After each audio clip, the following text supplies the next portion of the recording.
What is difference between procedural programming, that means procedure oriented, and OOPS, that means object oriented programming? First, procedural language is based on functions, but object oriented languages is based on real world objects.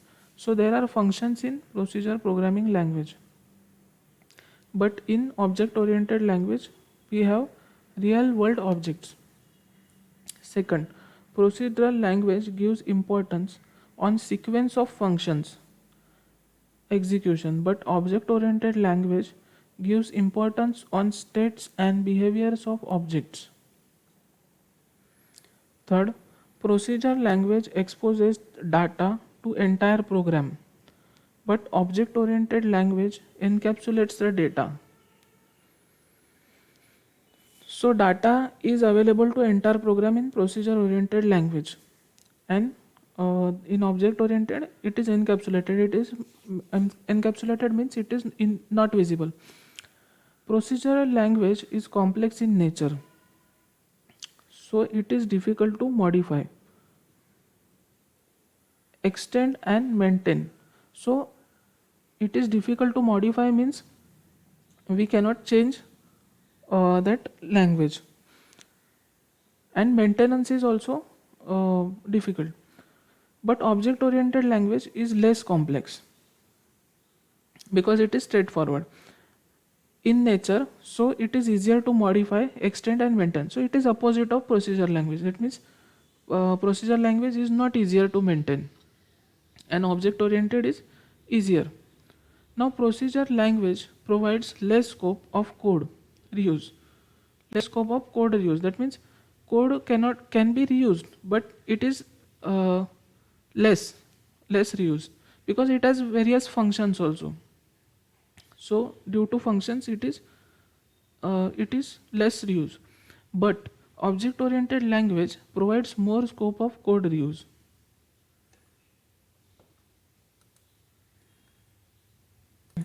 Now procedure oriented programming, example C. So C language is procedure oriented. Now it gives importance to functions rather than data. So C language has functions.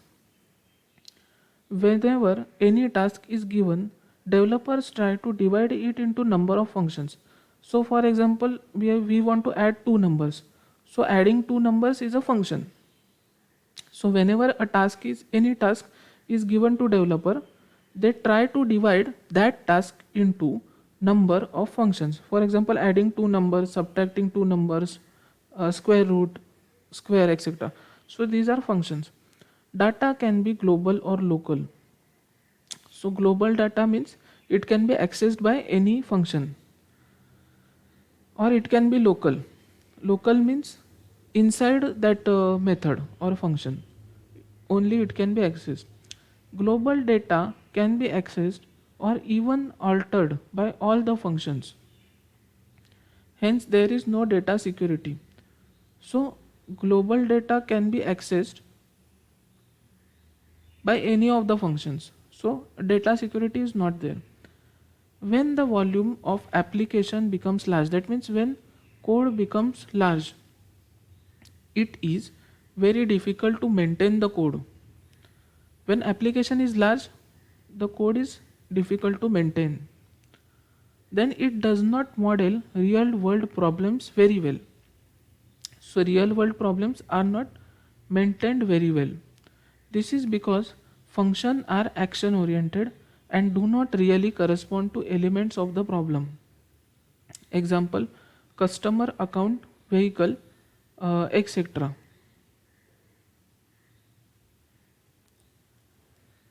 So this is basically procedure oriented programming, which gives importance to functions only rather than real world data. So real world object has different parameters. For example, if there is a cat is an object. So cat is white cat and black cat. So these are attributes. Then breed of that cat. So one cat likes to drink milk and one cat likes to drink likes to eat fish. So these are attributes of that cat, so uh, which are not taken care in procedure oriented programming like C.